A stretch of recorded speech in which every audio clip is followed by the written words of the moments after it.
I'll repeat that. Good morning. Welcome to this meeting of the Peak District National Park Authority at 11 o'clock on Friday the 10th of November. And welcome to anyone listening on our streaming service. Could we have the roll call of members? I'll start first with apologies. I've had apologies from Councillor Patrick Brady, Mr Simon Thompson, who was at pains to make sure that we understood this was a holiday he'd booked before he was appointed a member of the authority. So I'm just doing what I was asked to do. Councillors Andrew Hart, Jean Warmby and Nigel Gourlay and Miss Annabel Harling have also offered their apologies. So Councillor O'Leary, I wondered where the last member was, has also apparently given his apologies. So if we could have the roll call of members present. Thank you, Chair. Members, confirm your attendance, please, and any declarations of interest. Mr Smith. Present and no declarations. Councillor Beer. Present, no declarations. Mr Beresford. Present and no declarations. Councillor Buckler. Present and no interest to declare. Councillor Chaplin. Present and no declarations. Councillor Farrell. Present, no declarations. Councillor Fryer. Present and no declarations. Councillor Greaves. Present, no declarations. Councillor Gregory. Present, no declarations. Professor Haddock-Fraser. Present and no declarations. Councillor Hanley. Present and no declarations. Councillor Hartshorn. Present and no declarations. Councillor Heath. Present and no declaration. Councillor Huddleston. Present, no declarations. Councillor Murphy.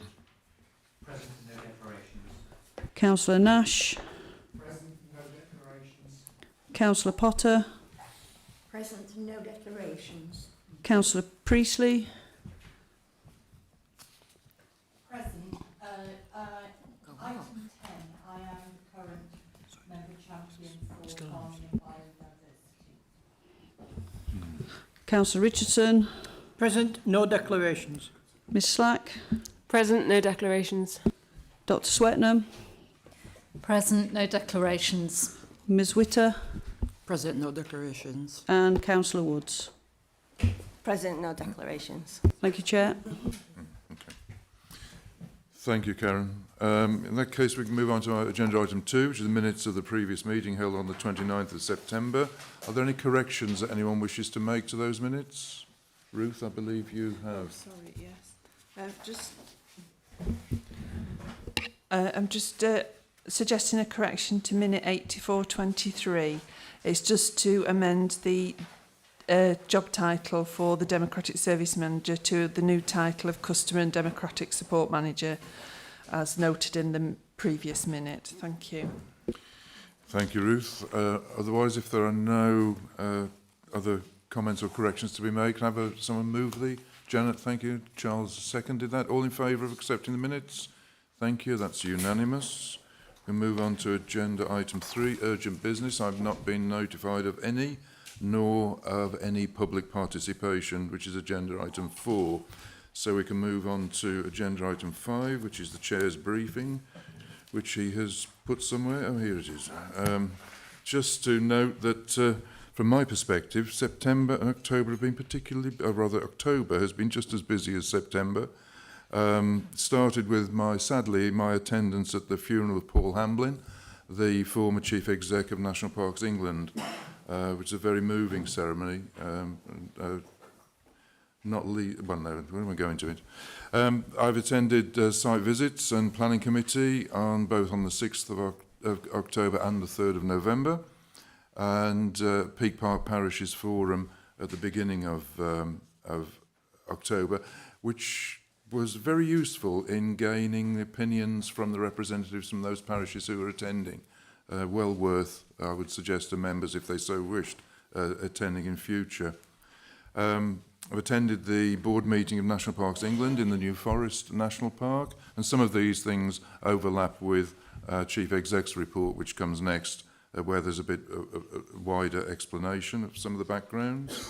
Attended members' workshops on the 13th of October, and then the along with the Chief Exec and others, the 10th anniversary of Hartington Village Trail, which when we talk about thriving communities, everyone should have been there to see the what I would suggest is an exemplar of a thriving community, with the community, the school, and a range of businesses all participating in the celebration of that 10th anniversary. I've had an introductory meeting with Jane Butler, who's the new Chief Exec of National Parks England, and I was fortunate to meet her at the National Parks England meeting in the New Forest National Park, which meant that the usual ice-breaking conversations for the first quarter of an hour didn't need to take place. We could get into the meat of the of conversation, which proved to be really fruitful for both of us, I think. That was followed by a Q&A session on Teams with DEFRA over the LURB, as it was then, now an ACT. Was it? Oh, I forgot what the wretched acronym stands for.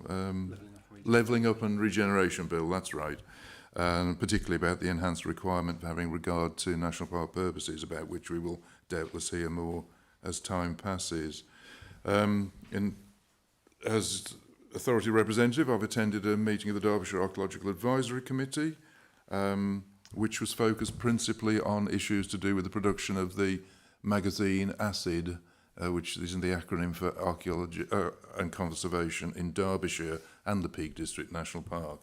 It's impacting, or rather the need that Derbyshire County Council has had to stop a non-essential expenditure has had an impact on the production of that magazine, and different ways are being sought to provide the print run.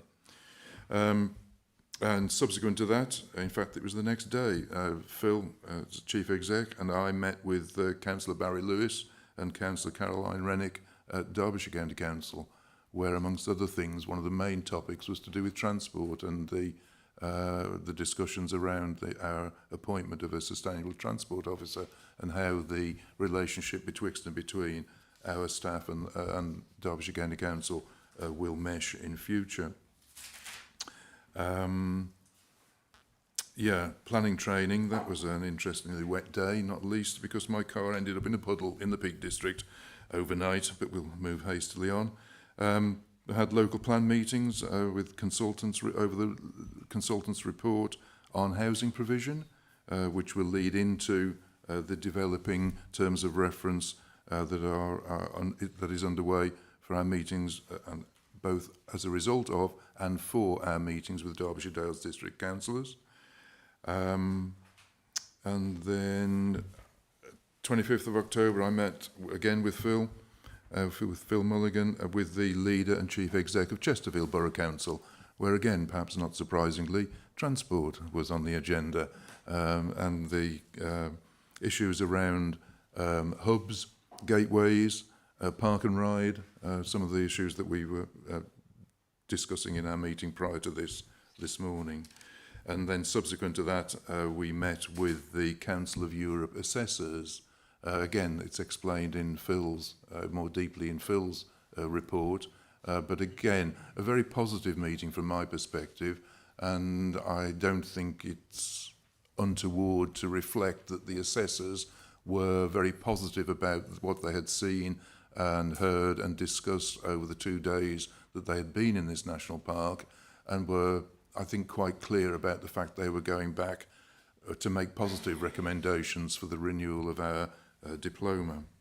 They don't have the ultimate decision. Theirs is a report to the Council of Europe, and those decisions will be made out with their purview. But nevertheless, the fact that they appear to be going back with a positive recommendation is a bonus, I would suggest.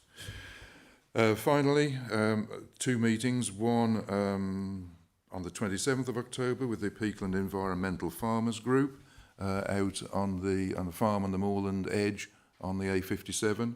It started with what was intended to be a 10-minute wander into a field to look at some of the benefits of ecological enhancement, and ended up after an hour and a quarter with us deciding that perhaps it was time to go indoors and continue the conversation. But hey, that's communication, isn't it? And then finally, on the 30th of October, I had a meeting with others, with the Hope Valley Climate Action Group, to establish our credentials, as it were, meet and greet, and then plan for future further meetings. So quite a busy month for a retiree.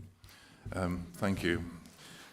That was just by way of reporting back. And move on to item 6, the Chief Executive's report, which is for information. You, I assume, have read it. It's not necessarily for any comment or question, but if anyone's bursting, Janet. Yeah, sorry, I'm bursting.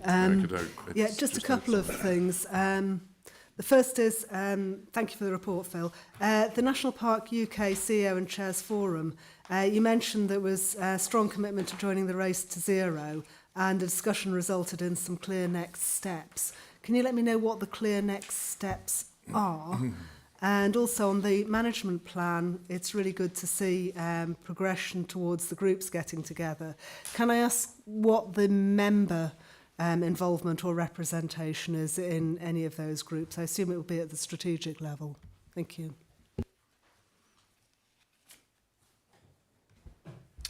Thanks, Janet. The Race to Zero, the next steps really are for the collective of national parks to now sign up. We were waiting to get the last couple of parks agreed to it.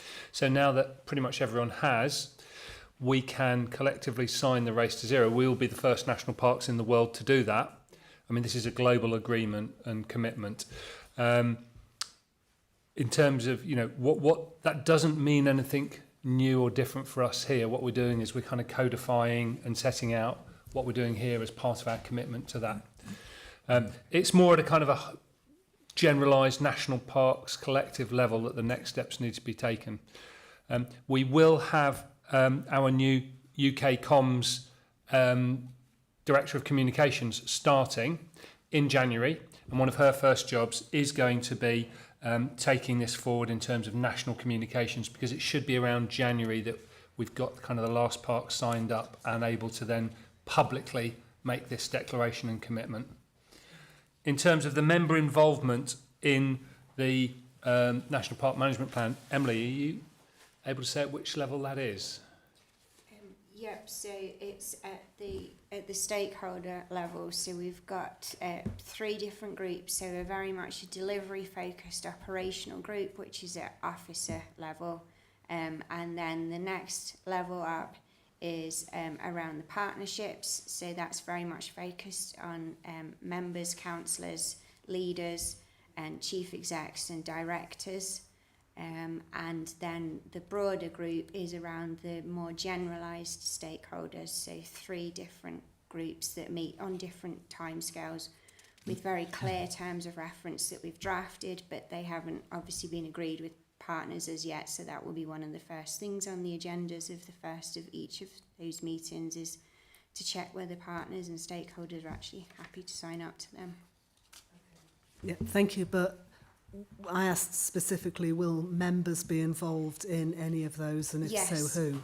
So it will be, at the moment, the proposition is the chair and deputy chair, but I think dependent upon agendas, I think it will be useful to bring in member representatives as required and needed, and it might be that we need to go further than that, as I say, dependent upon things, so that it's all as joined up and integrated as we can be. Okay. James? Just a further clarification, I think the third element, the broader stakeholder group, would be kind of like a conference.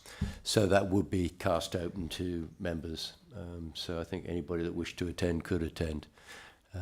So that was the general idea. It would be a strategic group. Okay, thank you. If we can move on then to the main business of the meeting, or some of the main business of the meeting, agenda item 7, the risk management policy. And Simon, you're going to introduce this? Yeah. Thank you. This is just a simple update to our risk management policy, covering some of the... So again, this is an update to our risk management policy, covering some of the staffing changes that have happened as a result of the organisational change we've been through. So we've reviewed it and looked through that. Changes have always been made to the policy in terms of the roles and responsibilities of reporting, basically. And it's a simple report. There's one amendment we need to make in this current document, which is on above item 6 on page 18. The title there, we just need to add in monitoring officer to that list of roles there. I should just alert people to that. Thank you, Simon. Members, this is just a report acknowledging the fact that we've got the right names in the right place to the right roles. The recommendation is that the updated risk management policy is approved. Does anyone have any comment before we move to a vote? Janet? I'm afraid I'm in a sort of pedantic mode today. I'm really we know that. Item 3, underlying approach to risk management.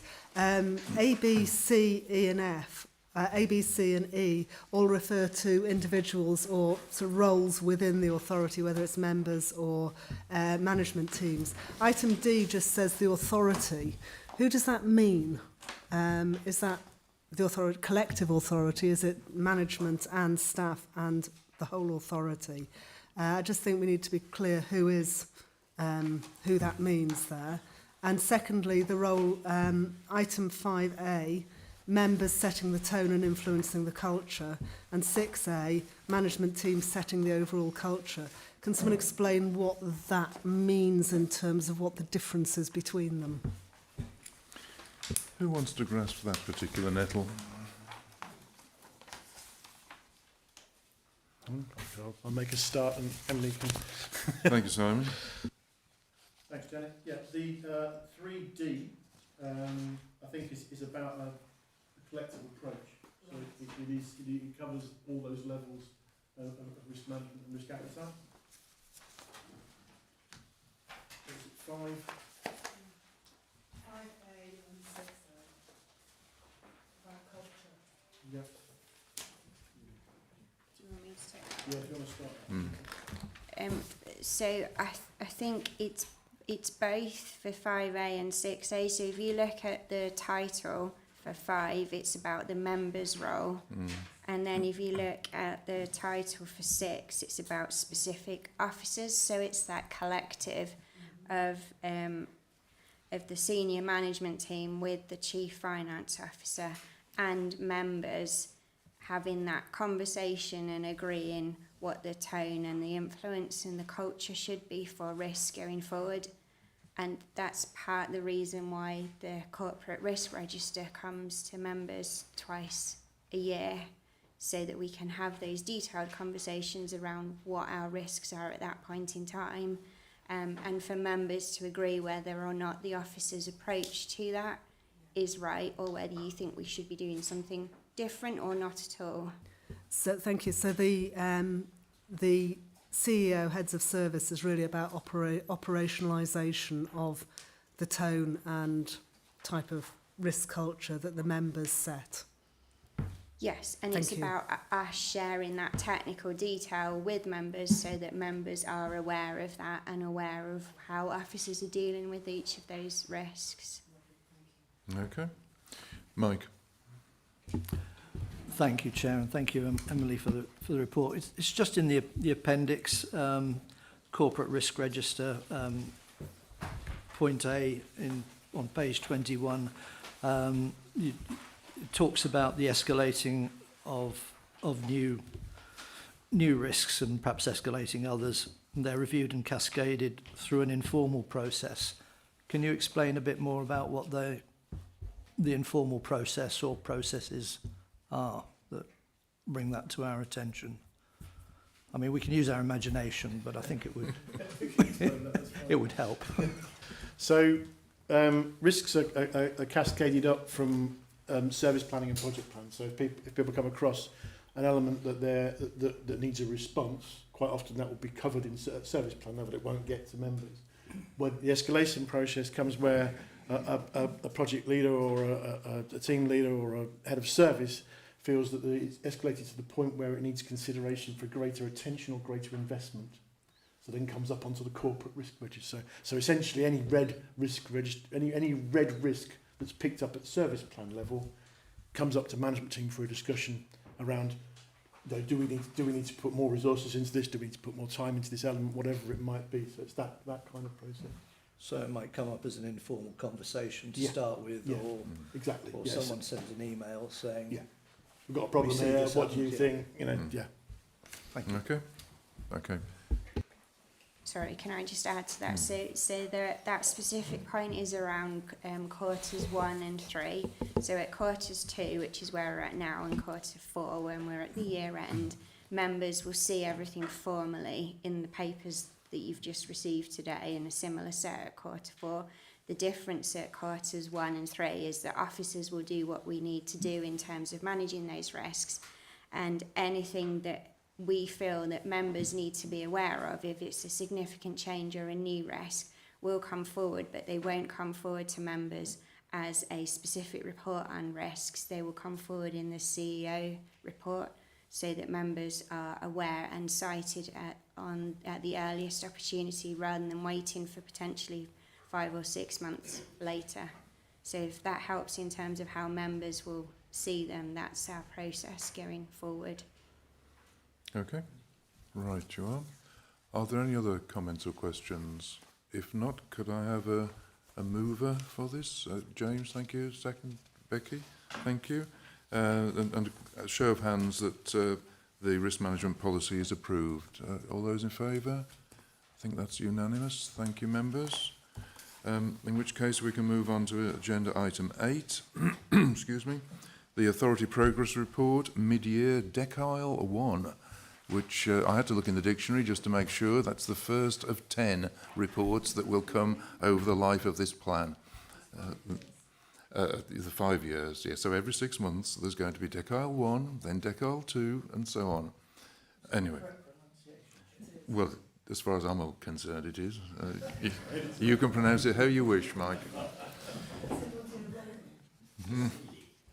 If it was Italian, no, anyway. Simon, you're going to introduce this? Yep. Thank you.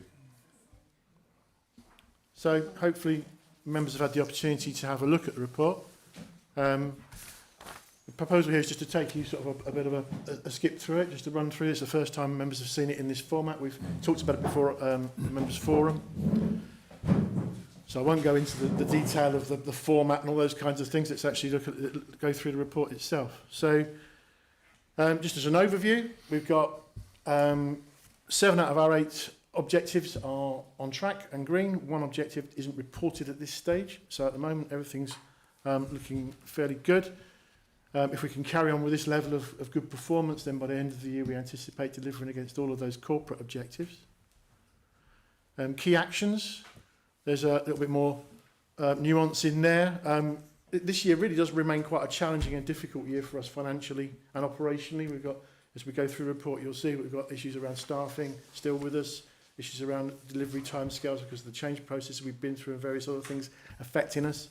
But it's all looking, it's all looking pretty good at the moment. We've got headlines, I guess, which we'll get into in a second, around planning and around key actions associated with the National Park Management Plan as we roll forward. So I'll start with our organisational aim, which is the enabling delivery aim. In terms of planning, we're meeting the overall targets, a real success for the team. In really difficult circumstances, we're back on track with planning determinations. For enforcement, the focus has been on clearing a backlog. So the local enforcement plan, that's been the priority. So the local enforcement plan will now be appearing probably later into next year now. And issues around the local plan, we've got the issues and options process is slightly behind schedule. And changes to the national planning context and the duty to cooperate, those kinds of things are having an impact potentially on the timescale for the local plan. But we'll be looking at that over the next few months and coming up with a new programme or a revised programme for the delivery of that. By the way, if any of the leads wish to stick their hand up and join in with things I haven't got quite right, I haven't covered, please do at the back of the room there. And the provision of the pre-application advice service is running at a sort of a lower level at the moment, and we're anticipating that picking up as we go towards the end of the year, and hopefully bringing that in as soon as we can. So Chair, do you want me to stop at each objective, just in case there are questions with regard to that objective, or get to go through I them? think We just roll through Okay, as fine. we've had the benefit of explanation Sure. previously. Around our access targets, objective B, it's all going very well indeed. We're meeting all the targets, all very positive. One of the interesting things about this one, we put a bid in for quite a serious sum of money, £70,000 for DEFRA. But DEFRA changed the priorities of the funding scheme, and the funding scheme was actually delivered out to the National Landscapes, the new name for the areas of outstanding natural beauty. So that's a sort of a question mark for us going forward in terms of sort of internal competition between the different protected landscapes, something to sort of flag up there. Around people, we've had a long-term problem with our sickness levels, obviously because of COVID and the aftermath of COVID. Wonderful to know that that's coming down now. We're back on target with the minimum levels of sickness in our staff team. It's great to have a healthy staff team, obviously. So the team have had a huge workload during the operational change process and working on getting recruitment rolling and various other aspects of their work have been really challenging for them. So the communications plan has not been prioritised at the moment. We're rolling that probably into next year, and actually it will probably shift directorate, or it's shifting directorate as far as I understand it. So it will be picked up by the new director there. Financial resilience. All pretty good. We're on target with that, with the medium-term financial plan. We're behind on setting the net income targets just as a result of the priority changes and us reviewing how we actually look at what our services deliver, how we're going to be generating income, all those kinds of things. And at the moment, whilst the delivering the net income targets has got an amber rating on it, we look like we're meeting our targets at the moment. There's some good work going on there. Yeah, that's that one. Oh, and by the way, the foundation, the performance of the foundation has been excellent, with the donation from an external partner party to help with visitor services and the general sort of fundraising activities there. So all looking pretty positive. On assets, again, all good, on target. There's been a couple of process delays around some of the projects within assets to do with planning conditions around listed buildings, and also the tool that we use to judge asset disposals has been found to be a little bit cumbersome to use. So we're going to look at making that more of an appropriate tool going forward, just so that it's more usable and more sort of flexible to our needs. On governance, again, we're not reporting on governance this year because we're actually audited. Is it once every 2 years, once every 3 years, Ruth? On governance. Whenever it comes up. Sorry, yes. Yeah, so it's next year. That's a different thing. That's coming up next year now, I believe. But again, all member services are on target. And the legal team, one of the teams that don't get sung about very often, are doing sterling work in the background, working on a series of quite significant projects in terms of keeping us legal on various funding arrangements and various arrangements with regard to us hosting staff for the National Park UK staff positions. Information and performance, again, all good here. You're seeing some of the results of our work now, part of our work. Across the rest of our team, we're actually being audited on performance at the moment, and there's a consistent high quality of services across the rest of the team. So big change projects in digitisation of our records and our documents, really successful work on internet security and our own sort of internal security arrangements. You've heard Phil refer to National Park Management Plan Partnership work and also the revision of the website underway. Climate change. The carbon management plan is going very well. We've got a whole suite of projects being done there, improvements for our residents, for our own properties. We're looking at land carbon management as well in terms of our own land resources. And previously, Phil talked about as Chief Executive talked about the Race to Zero initiative, where that collective leadership from national park authorities and an international profile for our work there. So that's a really whistle-stop tour through our enabling delivery stuff, our internal aims. Next bit is our independent activity to support the work of the management plan. So objective 1, there's no target in this year for objective 1. That's around, particularly around farm supplementary planning guidance, and that starts later in the cycle. More for the future, sequestration of carbon pollution. We're going really well. Farming in Protected Landscapes programme has a range of approaches to dealing with carbon sequestration in the landscape, but also the management of biodiversity and heritage alongside that. So it's a really nice pulling together of those programmes. The Moors for the Future partnership have themselves overcome a series of challenges with staffing and various other things, but this winter, Moors are delivering the biggest set of projects in their history, the biggest investment in moorland recovery in the history of the project, which is amazing. Objective 3, which is looking at how we look after vulnerable heritage in the light of the effects of climate change. So a significant project there where a lime kiln has been repaired that was damaged because of the result of effects of its foundations on extremely wet soils in 2020. So yeah, great project. Landscape and nature recovery. Objective 4. Remains a bit of a challenge around some of these projects. The nature recovery plan consultation has been delayed through process stuff, but unforeseen changes to legislation and regulation mean that there will be, with the duty to cooperate, may mean that we need to think about how that project progresses in the future and take a look at the project programme there. The farm advice, Elm's developing all that, an environmental land management scheme stuff, all that's going incredibly well. We're waiting on DEFRA decisions around the ELM programme, but our influence is very strong there and we're putting a lot of input in there. The partnership and management around moorland management is under stress at the moment, has been discussed at other meetings. And we're looking for a new start there so we can start to rebuild those relationships and take that kind of process forward. Objective 5, again, cultural heritage. We've had the Butterton Conservation Area appraisal has gone well, and we've done significant work around our own assets in terms of cultural heritage as well. Objective 6, landscape enhancement. This is principally at the moment about the undergrounding of high power lines in the Peak District. Projects have been going on for many years.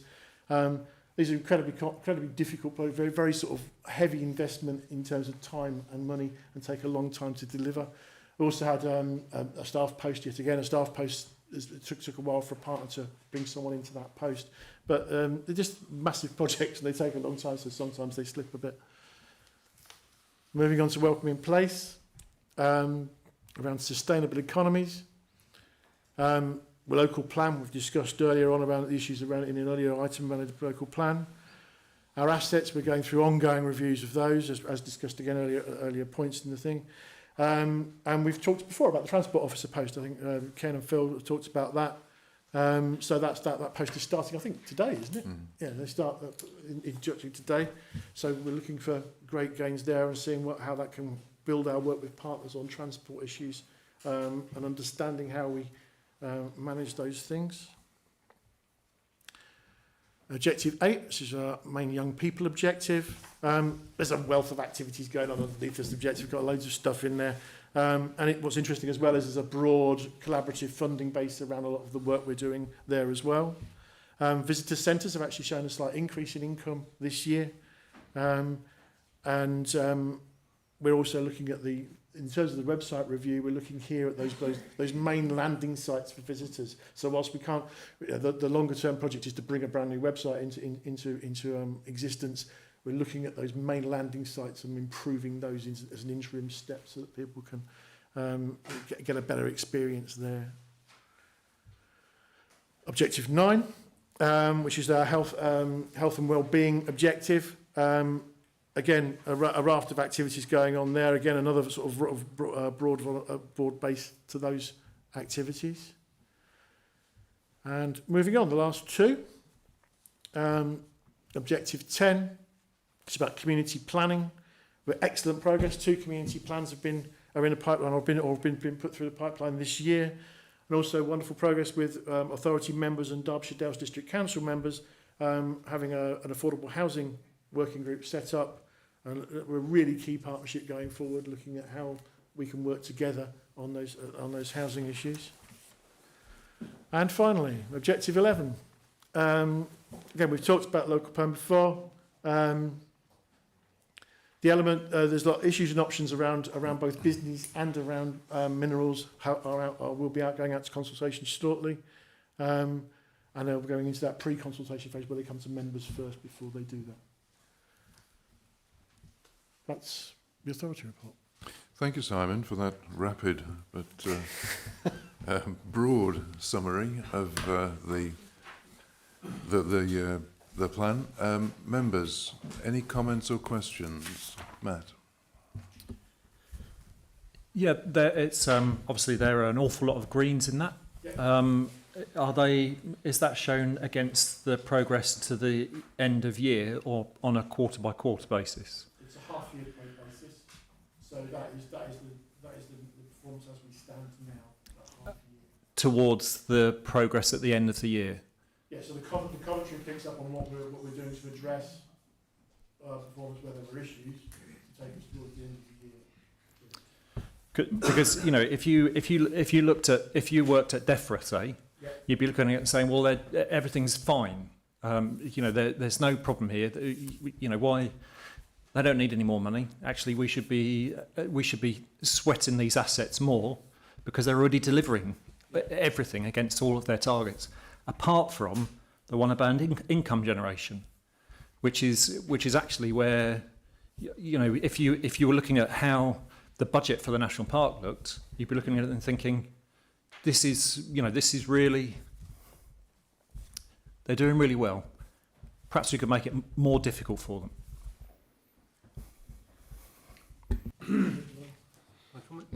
Please. Yeah, Matt. I have a annual grant review meeting with DEFRA, which is coming up in a couple of weeks, and I will be making very clear to DEFRA that the performance is excellent, as you've seen, but this has been achieved at huge cost to individuals in terms of their workload and well-being. And I will be making the point about our funding not being all fine, but in fact the need for the grant to get at least an inflationary increase, and also demonstrating that when we do get money, it's often ad hoc, one-off, short-term. We show then the great results we can deliver DEFRA with that money, and we'll be making the case that if they were more strategic in allocating this money over a longer period and with more certainty, we'd be able to deliver even more for their environment plan targets. So I think it's a really interesting point you pick up on, that it all looks good. You met staff committee earlier. I've seen the feedback on the pay consultation. There are a lot of staff who are really stretched, and I wouldn't say are in the best place. They're doing incredibly well despite the lack of funding and the lack of our ability to pay people the amount that we want.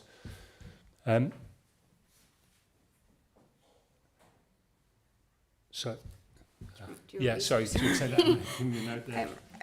Also, in terms of the background of the authority report, because obviously we've got some new members that weren't here when we were writing the report, we've deliberately made the authority plan an achievable plan, because we cannot make it an unrealistic and too aspirational plan, because DEFRA changed the way that we were performance managed.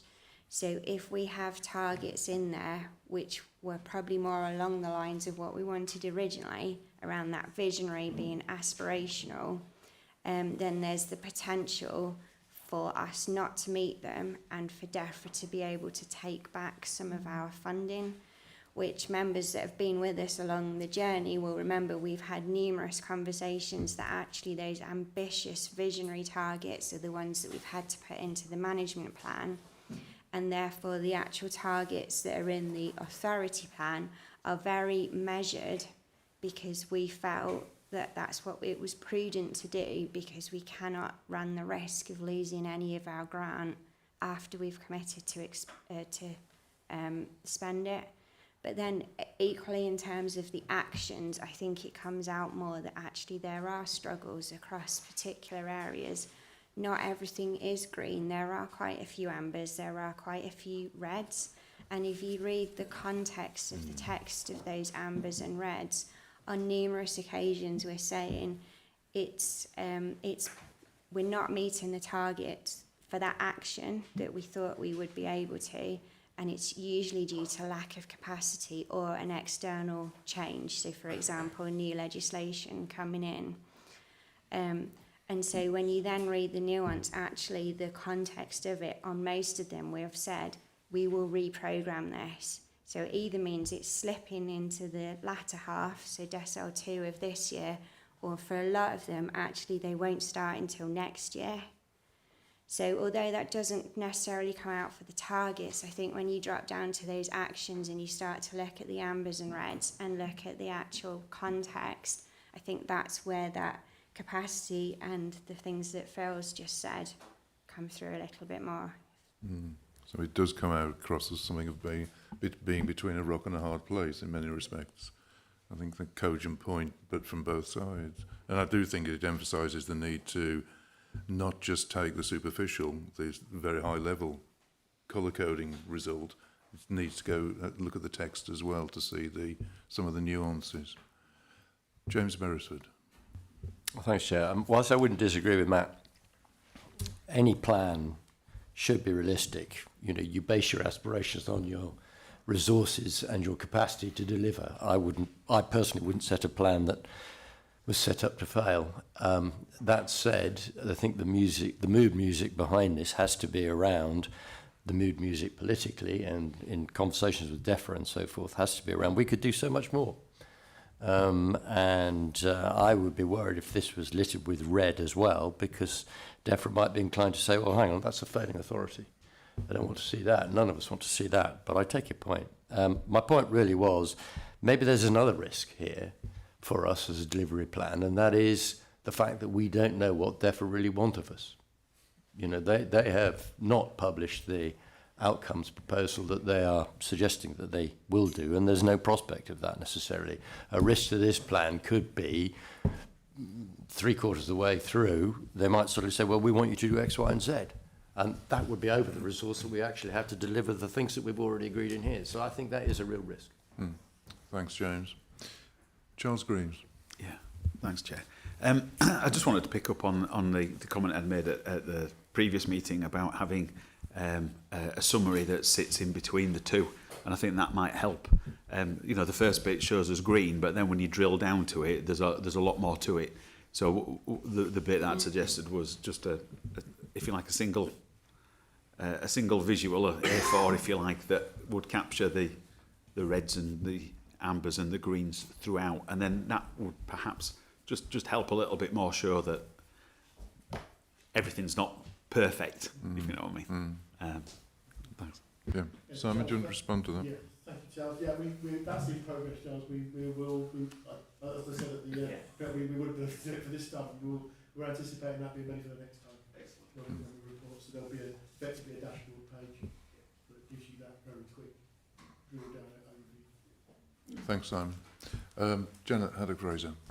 Thank you. It's just a comment really to sort of congratulate the team on their new format of reporting. As don't want to say an old member, but a more long in the tooth member, this is such a huge improvement on the ways we've had authority plans presented to us in the past. So thank you for the hard work that's been put into it. Thanks for that, Janet. I read through it and very, very comfortable to access and read, so it must be good. Martin Beer.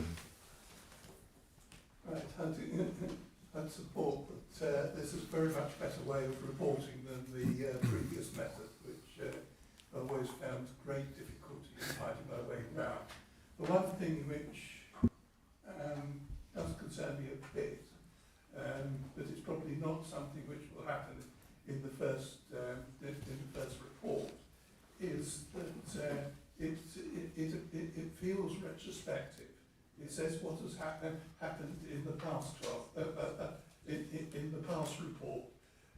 What I think it should do is also give an indication of what is expected in the next report.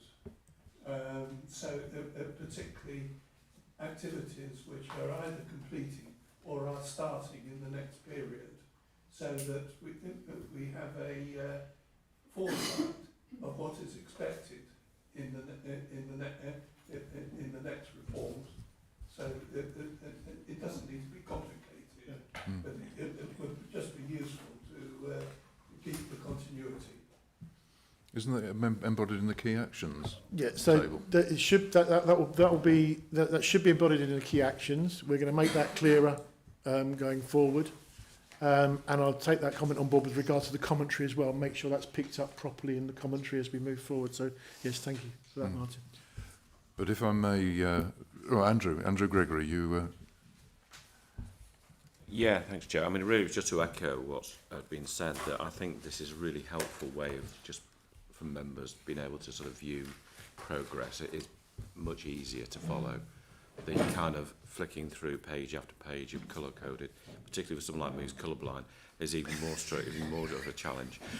So this is really helpful and really good. I just want to follow on from Janet's point actually, and just say well done to Brian and his team for sorting out planning, which is really great to hear.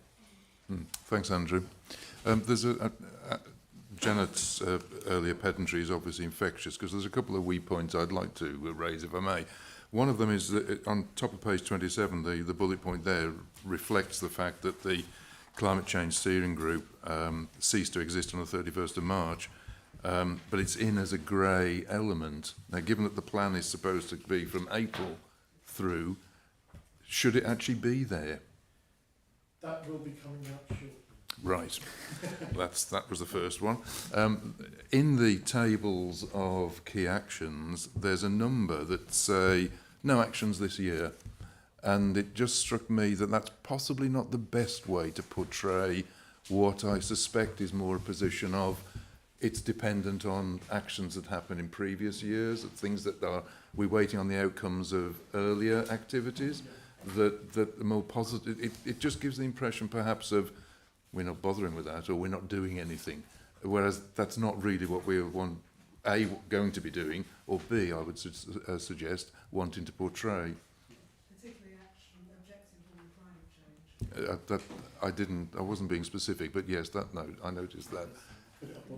I've put that up on the screen. And this is that kind of nuance. We need to sort this out, but it's that nuance between the National Park Management Plan actions, where there's loads going on, and our supporting actions that fit underneath those particular objectives. Sure. But the point taken, it needs to show progress. Yeah. And my third and final point would be in the colour, in the risk register diagram, up in the top right-hand corner, the awful red bit, where it says that we have core IT systems maintenance is high likelihood, high impact.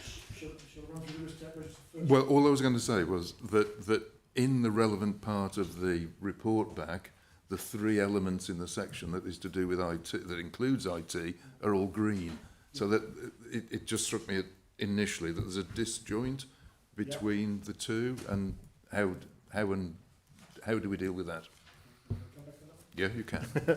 So I think it's important to realise that the risk management process sits alongside, the corporate risk management process sits alongside all of our operations effectively, and things drop in to the risk register and drop out of the risk register essentially independently as we move through the year. So they move through the years. So they won't necessarily be in the authority plan. There will be crossover between the risk register and the authority plan, but quite often risks appear that are at different levels. So whilst IT, in that particular instance, I'll stick it up on the screen actually so people can see. There we go. So what we're talking about is this area up here, and what Ken's picked up on is that the core IT systems maintenance and development there is at red, but in the authority plan, all of the IT targets are looking good, all the targets we set. And the issue there is that this risk appeared after we wrote the authority plan, so it's a new risk that we're currently managing. And in fact, most of the risks around IT are running very well. This particular one now refers to the projects around the planning system. So We've looked at getting a system called Assure, but that has actually hit the rocks with regard to the supplier rather than our own activity. So it's about managing that aspect. But now, I think by nature, risk management needs to be a bit more flexible, essentially, than authority planning does. We need we need to be able to respond quite quickly to risks as they arise and as they drop. Yeah. But in the same way that Charles was suggesting, perhaps things need to be summarised or highlighted, perhaps some explanation of apparent disjuncture might be useful. Just a thought. Members, any other comments or questions? Janet. Sorry, I'm on a roll today. I know it's something that we probably shouldn't talk about publicly too much, but where does cybersecurity risk fit within this? Is that within a service risk register? So cybersecurity, You're not on. You're not on. I mentioned it extremely quickly during the presentation. Our cybersecurity risks are very well managed. Microphone, James. Sorry, Simon. It is. Thank you. Okay, carry on. Yeah, so currently we're very confident with our cybersecurity risks. We've got a very robust systems in place to deal with that. Do you want to say anything? No. Okay, thank you. If there are no further comments, we have two recommendations on page 25. That the Digital Authority Progress Plan report is reviewed and any actions to address issues agreed. A number of things have been raised, noted, and then that the Corporate Risk Register providing Appendix 1 is reviewed and the status of risks accepted. Can I have a mover? Janet Haddock-Fraser, and Ginny Priestley has seconded it. All those in favour? Members, of show of hands? Thank you. I think that's unanimous. So thank you for that. If we can move on to agenda item 9. Oh, do beg pardon. Oh, right. If we move on to agenda item 9 then, the South Yorkshire Statement of Common Ground. Brian is going to lead on that, I think.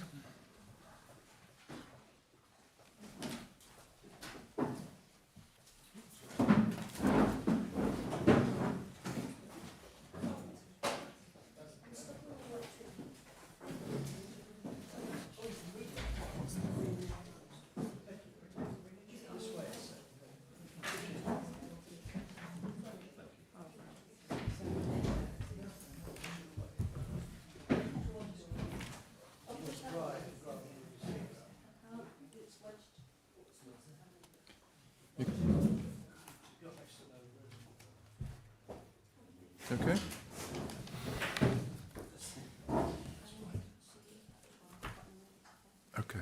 Okay. Sorry. Lydia's going as well. Brian. Thank you, Chair. Good morning, members. So yes, this paper is in reference to an example of joint working across our boundaries. The National Park Authority is a stakeholder to the South Yorkshire Mayoral Combined Authority, which obviously replaced the city regional structures. And the authority benefits, therefore, from attending joint meetings, specifically through the Heads of Planning group, which I attend on behalf of the authority. So I've had the opportunity to raise the profile of the National Park, the National Park Management Plan, its aims, and special qualities of the National Park in doing that. We have, in addition to that, if you imagine the boundary of the National Park, this is a principle that we encourage right around the National Park and are willing to join joint discussions across all areas. But this is a current example where we're being asked to sign up to a document, and that's at Appendix 1, which recognises the National Park Management Plan strongly. There's real benefit in expressing what we are as a protected landscape and the work of the National Park Authority that you've just been hearing about. There was one area which we expressed some concern over, which I've referred to in paragraphs 10, 11, 12, 13, which is in relation to our position on cross-park traffic flows and the long-standing position that we've had with regard to objections to road building in the national park as a national policy and local policy position, specifically in relation to the A628 and the Woodhead, where we've been trying to push for environmental improvements and better recognition of the landscape through there. There's an amendment proposed. I think it's the one at paragraph 13 in bold, which recognises that and accepts us from a general position of supporting improvements across that corridor. Subject to that, we think it's a very beneficial thing to be part of and sign up to, because of everything we want to try and do with partners to try and get engagement on a whole raft of things around sustainable travel, nature recovery, and it's a way into discussions with contacts there. And obviously we've heard about the Sustainable Travel Officer starting today. This gives us a way in. This gives us a set of pointers to be able to say, this is let's continue thinking about gateway type thinking. So we're recommending that we do sign up to it, and we're also proposing that we give the chair of the authority the authority to do that signing work for us. So on that basis, I propose a recommendation to you. Thank you. Thank you, Brian. Becky? Can I just make a point on number 13 on page 32? It's just that at the end of it, it says the Hollingworth to Tinsborough bypass. At the moment, that's not a thing. It doesn't exist. No, I mean, it obviously comes from the history of commitments to making the Sheffield and Manchester improvements work better. Previous proposals have included a next stage. So the road improvement strategies started with the Glossop Spur and the Mottram bypass. The next part of that plan was to go from that around Tintwistle into the national park, subject to funding. And I think there's still a political there was a political interest in continuing that in the High Peak area, but that's subject to major funding, isn't it? Chair, can I come back to that? Yeah.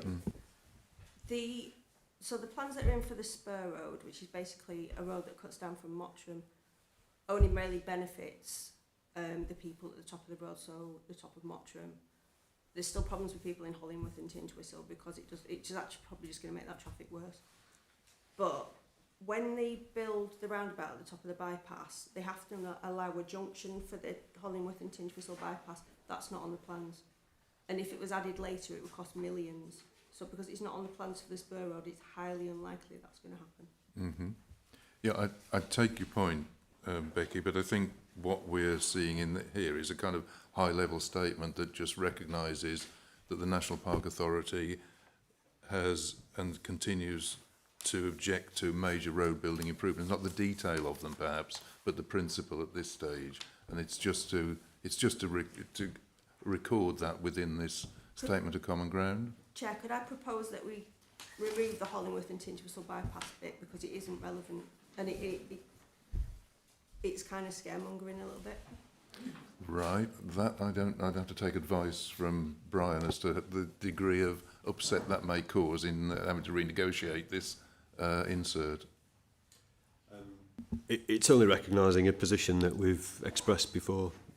So it's just saying that we haven't supported that and would continue to have that position in principle. So it's the only area where there is a kind of road building. There have been obviously road building proposals in the past. So it's just recognising that position really. Bearing in mind that the Sheffield, this document refers to that corridor specifically. So it's just recognising our position on that corridor. So I think given the number of people involved in the production of this and the signing up to this document, I think I'd prefer to run the risk of it causing yeah, but given that it's for Sheffield, South Yorkshire rather, and the South Yorkshire City and Sheffield and City Region area,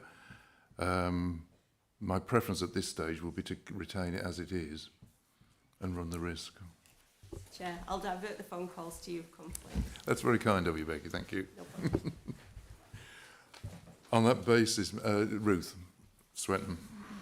Thank you, Chair. There's a few points of correction that will need making in the document about Table 5 and Table 9. There's quite common reference to HS2, and obviously that extension is no longer happening. It's only points of accuracy to make sure that those tables are updated and correctly reflect what we think is happening or otherwise.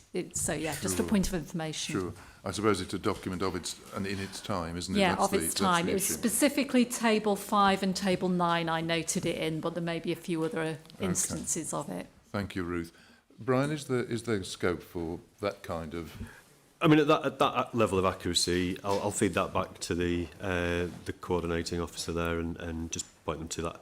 I'm sure that, as you say, it's a complex thing trying to get agreement from everybody, but sure. Yeah, I'll raise it. I'll let them know that we've spotted some points of accuracy there. Thank you. Okay, thank you. Mike Chaplin. Just as a point of information on the lines that Ruth's just raised, point 16 on page 38 in the actual document refers to the Sheffield local plan. That has now been submitted for examination, so that bit has moved on since. Yeah. Thank you, Mike. Janet Haddock-Fraser. Yeah, thank you. I mean, at a strategic level, I think these sort of statements of common ground and partnership are absolutely crucial to us. So I would like to move the recommendation. I just want to ask, do we have sufficient resources to be able to engage in this properly? Well, there's, I think, 3 examples where we can, and obviously we couldn't do it in every area, but so the local plan gives us an opportunity to also use this as a stepping stone to talk about the local plan for Sheffield, which then talks about the setting of the park and cross-boundary developments in that sense. That's one way, through the local plan. Another way is through our sustainable travel officer. So we've got a specific resource then to pick up on that way. And the third, I would say, is in nature recovery, where we've got our plan for that and the contacts that have been discussed separately. So there's some very specific areas, I think, that we can deliver on. Thanks, Brian. Becky, you need to get out, don't you? Sure.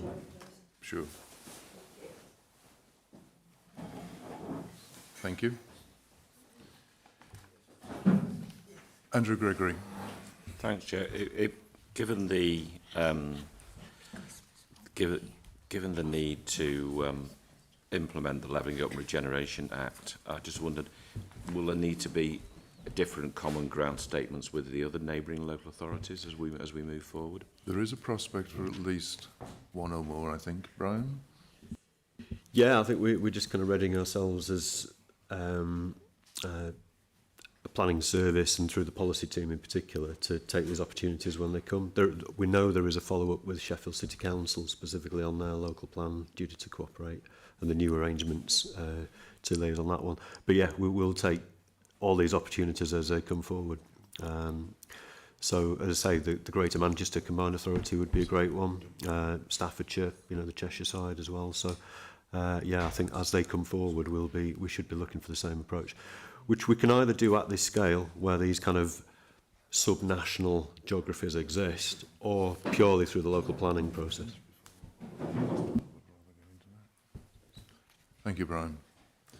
Having read through the document, I was quite impressed by the degree to which Sheffield staff had taken national park issues into account. So I think it was quite welcome. Becky's concerns notwithstanding, and other issues of detail and so on. So any further comments or questions, members? If not, we have a recommendation on page 31 that the authority approves the statement, which is Appendix 1, and that the chair, chair of the authority, signs it.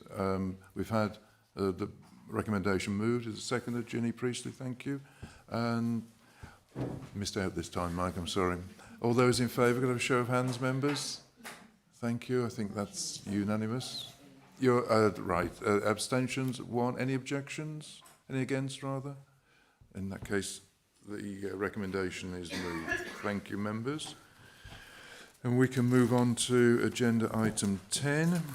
If I can find my place in the paperwork. which is member appointment to outside bodies. Rodri Thomas is going to introduce this in Sue Fletcher's stead. So, Rodri? Thank you very much, Chair. Yes, you might notice I'm not Suzanne Fletcher. Apologies for that. I'm standing in for Head of Service, who's unavailable at short notice.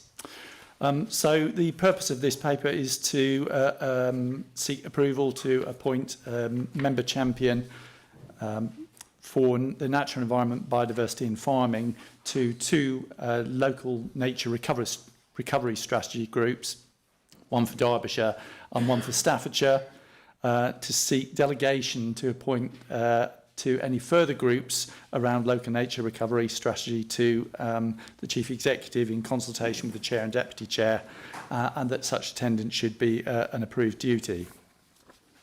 So just to provide a brief background, the purpose or the preparation of local nature recovery strategies is a requirement of the Environment Act, so they're statutory documents, and their purpose is to agree priorities for nature recovery, to map the most valuable existing areas for nature within the areas concerned, and to map specific proposals for creating or improving habitat for nature and wider environmental goals. The task of producing these local nature recovery strategies, the statutory documents, is charged to responsible authorities, and the government has essentially taken the decision that that should be, well, essentially county-based, so county or combined authorities, essentially. National park authorities and a variety of other organisations are supporting authorities, and as such, we don't have any statutory duties, but the responsible authorities, the county councils and the likes, have a responsibility towards us to consult us on their plans and involve us in their plans appropriately.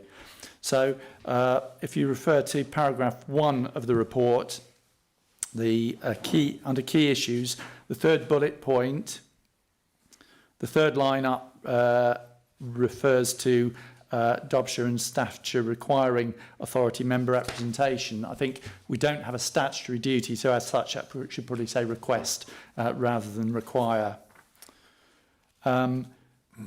Each of the different areas, each of the different counties has taken a slightly different stance in terms of the governance arrangements for producing and implementing local nature recovery strategies.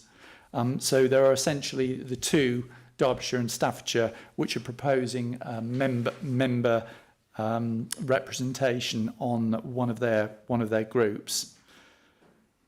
There are 6 local nature recovery strategies covering the Peak District. We've had basic governance arrangements for each of those counties now, and we don't anticipate that there will be any further requirement for member representation, but we're including that recommendation in there in case the situation changes with that. I think that's all. Thank you, Chair. Thank you, Rodri. Members, any comment or questions? I think it's fairly self-explanatory.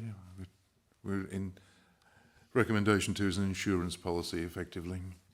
So if there are no comments or questions, can I have someone to move the James Beresford? And Yvonne Witter has seconded it. All those in favour? Can I have a show of hands? Yes, it's your role, Ginny, not you personally. Thank you, members. I think that's unanimous. So we can move on to agenda item 11, which is the annual report on member learning and development. Ruth, I think you are taking this. Yeah. Thank you, Chair. So yes, this is the annual report on member learning and development, which includes the framework that details the tools used to support members and the programme for 2024, including optional choices. The report also states that currently we have 30% of members with personal development plans, and so far one new member has requested a personal development plan, so we'll be progressing that. 73% completed the self-assessment this year, which is a good increase, but the Chair has reviewed the form and is going to change. We're going to change that to make it more useful so the responses are more fuller. 30% of members achieve the target of 20 hours learning and development based on the essential training. The essential trainings are listed in Appendix 2, and on reflection we realised we should have included the data security training, the online training you're all asked to do, which is also an essential training, so we'll add that. And there are just about five members that still haven't done that, so if you haven't done it, could you please do that, because I get weekly reminders to say it's not been completed. But I can send you the link again if you're struggling to find the link.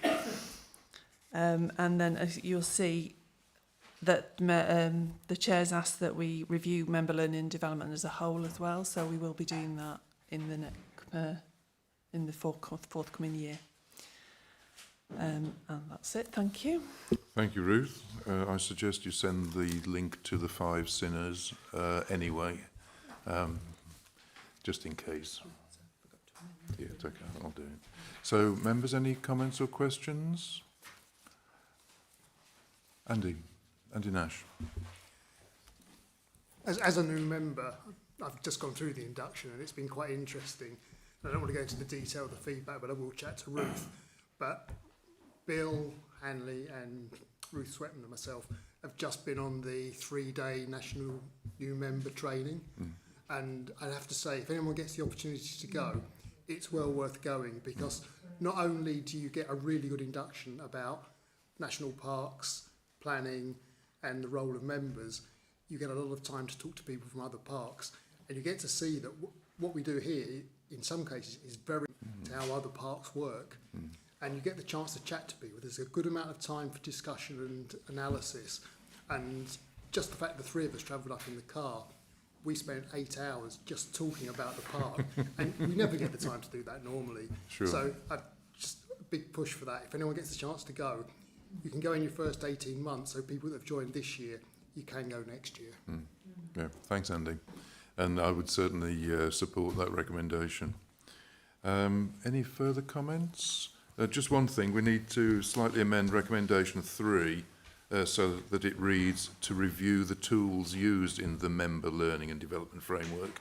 There's a slight glitch in the formatting of that, but the 3 recommendations are there. I don't propose to read them out, but can I have someone move for the recommendations? Ken Richardson, and seconded by Mike Chaplin. Got there in the end, Mike. Thank you. So, members, can I have a show of hands? All those in favour of the recommendations? Thank you. I think that's unanimous again. So, in that case, we move on to the final item on the agenda, agenda item 12, amendment to Part 7 of Standing Orders, delegation of powers to the Chief Executive. And I think, Ruth, you're taking that one as well. Thank you, Chair. This is requesting authority to make minor amends to standing orders, such as changes to job titles. It was originally delegated in 2013 direct to the head of law in consultation with Chair of Authority. So as the head of law post has now been disestablished, we're asking for this to be delegated to the Chief Executive in consultation with the Chair and Deputy Chair to allow us to update the standing orders following the recent organisational changes. Thank you. Thank you, Ruth. This may seem a rather picky item to have to bring to members, but it's one of those, we are advised, legal niceties that has to be conformed with, not least in the interest of transparency. So, members, any comments or questions? If not, would someone like to move it? Matt Buckler, thank you. Seconded. Janet Haddock-Fraser. All those in favour, show of hands, please. That's unanimous. Thank you, members. Now, we have finished with the